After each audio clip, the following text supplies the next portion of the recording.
کیا آپ جانتے ہیں کہ یہودی مسلمانوں سے اتنی نفرت کیوں کرتے ہیں؟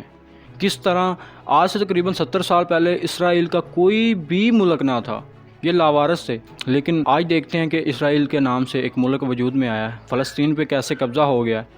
آج کے دنوں میں یہ بات بڑی معمول ہو گئی ہے کہ کس طرح اسرائیل ظلم کر رہا ہے مسلمانوں پہ، فلسطین کے مسلمانوں پر۔ تو آج جاننے کی کیا وجہ ہے کہ یہودی مسلمانوں سے اتنی نفرت کرتے ہیں؟ کیا وجہ ہے کہ ہمارے آخری نبی جو ہیں ان سے یہ اتنی نفرت کرتے ہیں؟ جانیں گے ہسٹری کو کہ تورات میں بات آئی ہے کہ ایک آخری پیغمبر آئے گا، یعنی کہ حضور پاک کا ذکر تورات میں بھی ہے، لیکن انہوں نے یہ چیز بدل دی۔ آج سے تقریباً 70 سال پہلے 3 عربی شیپرڈز فلسطین کے پہاڑوں میں گھوم رہے تھے کہ انہیں ایک جار ملتا ہے۔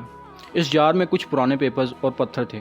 انہوں نے سمجھا کہ کچھ معمولی سی چیز ہوگی، انہوں نے اس جار کو بازار میں بیچ دیا کچھ چند پیسوں کی خاطر، لیکن کسی طرح یہ جار ایک سائنٹسٹ کے ہاتھ لگا۔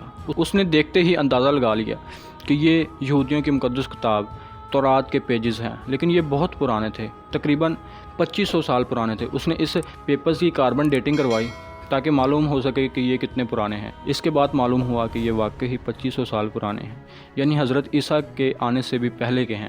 اس نے اسے پڑھنے کی کوشش کی تو اس نے ایک حیرت انگیز چیز دیکھی۔ وہ کیا تھی؟ اس تورات میں فیوچر کا ذکر ہوا تھا جو یہودیوں اور عیسائیوں کے قریب ایک سچا پیغمبر آئزیہ نے لکھی۔ انہوں نے فیوچر لکھا کہ وقت نظر کا بادشاہ جس طرح یہودیوں پر ظلم و ستم کرتا ہے تو ایک بادشاہ آئے گا جسے یہودی سائرس گریٹ کے نام سے جانتے ہیں، وہ تباہ کر دے گا اس بادشاہ کو، جسے مسلمان ذوالقرنین کے نام سے بھی جانتے ہیں۔ یہ اس تورات سے 300 سال پہلے پروفیسی پوری ہو چکی ہے۔ دوسرا فیوچر یہ لکھتے ہیں کہ کیدار کے لوگوں، سیلا پہاڑی پر چڑھو اور چیخ چیخ کر خوشی کے نعرے لگاؤ۔ کیدار، پہلا لفظ ہے کیدار کے لوگوں۔ کیدار کون ہے؟ بیسیکلی یہ حضرت ابراہیم علیہ السلام کے بیٹے حضرت اسماعیل علیہ السلام کے دوسرے بیٹے کا نام ہے۔ کیدار کی جو نسل تھی ان کے لوگوں کو کہا گیا ہے کہ تمہارے بیچ ایک ایسی روح آنے والی ہے جو پوری دنیا میں انصاف قائم کرے گی۔ جب تک وہ انصاف قائم نہ کر لے تب تک انہیں نہ تو کوئی ہرا سکتا ہے اور نہ اسے کوئی کچل سکتا ہے۔ دوسرا لفظ آیا سیلا۔ سیلا کیا ہے؟ مجھ پر یقین مت کریں، آپ اپنا موبائل لیں، موبائل میں میپ اوپن کریں، میپ پر لکھیں سیلا عرب۔ سیلا عرب جب لکھیں گے تو آپ کو یہ مدینہ میں مسجد نبوی کے قریب ایک پہاڑی کے پاس لے جائے گا۔ جی بالکل، اسی پہاڑی کا ذکر آئزیہ نے اپنی تورات میں کیا تھا کہ سیلا کے قریب ایک پیغمبر آئے گا۔ تو یہودیوں نے مدینہ کا رخ کیا، آہستہ آہستہ یہودی مدینہ میں آتے گئے۔ خیبر کے قریب انہوں نے اپنا ہیڈ کوارٹر بنایا اور اپنا بزنس سٹارٹ کیا۔ مدینہ میں 2 بڑے قبائل رہتے تھے، وہ یہودیوں کے کاروبار نظام سے بڑے متاثر تھے، جس طرح آج لوگ یہودیوں کے بزنس سٹائل سے بڑے متاثر ہیں۔ جب بھی ان قبائل کی یہودیوں کے ساتھ کوئی ان بن ہوتی تو انہیں خوب پیٹتے، خوب مارتے۔ تو یہ بزدل تھے، پیسے والے تو تھے لیکن یہ بزدل تھے، تو انہوں نے ان کو دھمکیاں لگائی کہ آج تو تم ہمیں مارتے ہو، لیکن اس دن سے ڈرو جب ہمارے پیغمبر آئیں گے اور ہم تم سب کو ہرائیں گے اور تم پر حکومت کریں گے۔ یہودی نسل در نسل اپنی اولاد کو بتاتے چلے گئے کہ ہمارے پاس ایک پیغمبر آئے گا اسی جگہ پر۔ اس طرح مدینہ کے لوگوں کو بھی اس بات کا یقین ہو گیا کہ واقعی کوئی پیغمبر آنے والا ہے جو ہمیں ہرا دے گا۔ ایک دن مکہ سے ایک انسان آتا ہے جس کا نام مصعب بن عمیر تھا۔ وہ مدینہ میں آ کر کہتا ہے کہ ایک مکہ میں انسان آیا ہے جو اپنے پیغمبر ہونے کا دعویٰ کرتا ہے۔ ابھی تک اسے مکہ میں کسی نے تسلیم نہیں کیا کہ وہ واقعی ایک پیغمبر ہیں۔ مدینہ کے لوگوں کو فوراً سے وہی بات یاد آئی کہ جو سالوں سال یہودی انہیں بتاتے آ رہے تھے۔ انہوں نے سوچا کہ کیوں نہ یہودیوں سے پہلے ہم اسلام تسلیم کر لیں۔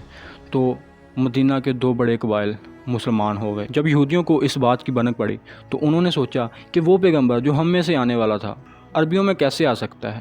یہ بات یہودیوں کو ہضم نہ ہوئی اور انہوں نے آپ کو ماننے سے صاف صاف انکار کر دیا۔ یہودیوں میں صرف 10 لوگ ہی مسلمان ہو سکے۔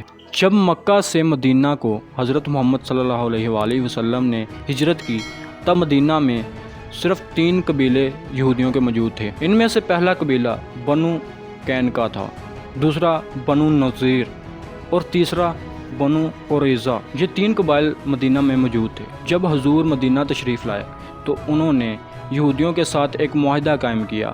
معاہدہ یہ تھا کہ جب کبھی مشرکین عرب مدینہ پر حملہ کریں گے تو ہم مل کر ان کے خلاف لڑیں گے۔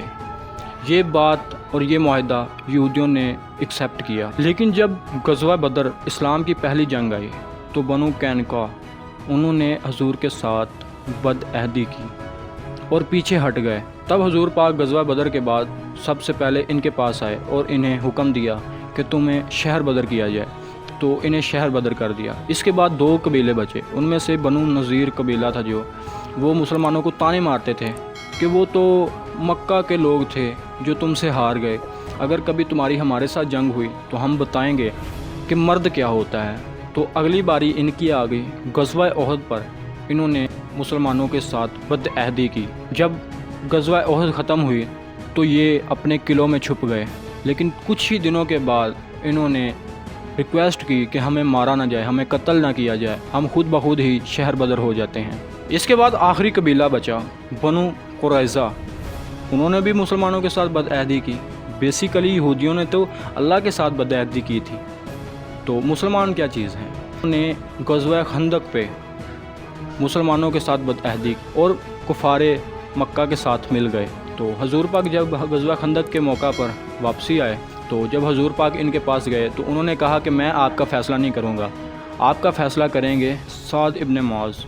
یہ وہ مدینہ کے 2 قبائل میں سے ایک قبائل کا سردار تھا، انہیں بازو پر تیر لگا تھا، لیکن سعد ابن معاذ نے ان کی سزا ان کی مقدس کتاب سے رکھی، یعنی تورات سے۔ انہوں نے کہا کہ ان کے مردوں کو تو قتل کر دیا جائے، ان کی عورتوں اور بچوں کو غلام بنا لیا جائے۔ اور حضور پاک نے فرمایا کہ اللہ کی قسم تم نے وہی فیصلہ کیا جو اللہ کے نزدیک تھا۔ تو اس کے بعد ان کے مردوں کو قتل کر دیا گیا اور ان کے بیوی بچوں کو غلام بنا لیا گیا۔ میرے اندازے کے مطابق آپ کو سمجھ آ گئی کہ یہودی مسلمانوں سے اتنی نفرت کیوں کرتے ہیں، کیونکہ انہیں مدینہ سے جوتے مار کر بھگایا گیا تھا۔ یہی ان کے دل میں آگ ہے جو آج شعلہ بن کے نکلی۔ تو اسی کے ساتھ اجازت چاہوں گا۔ اللہ حافظ۔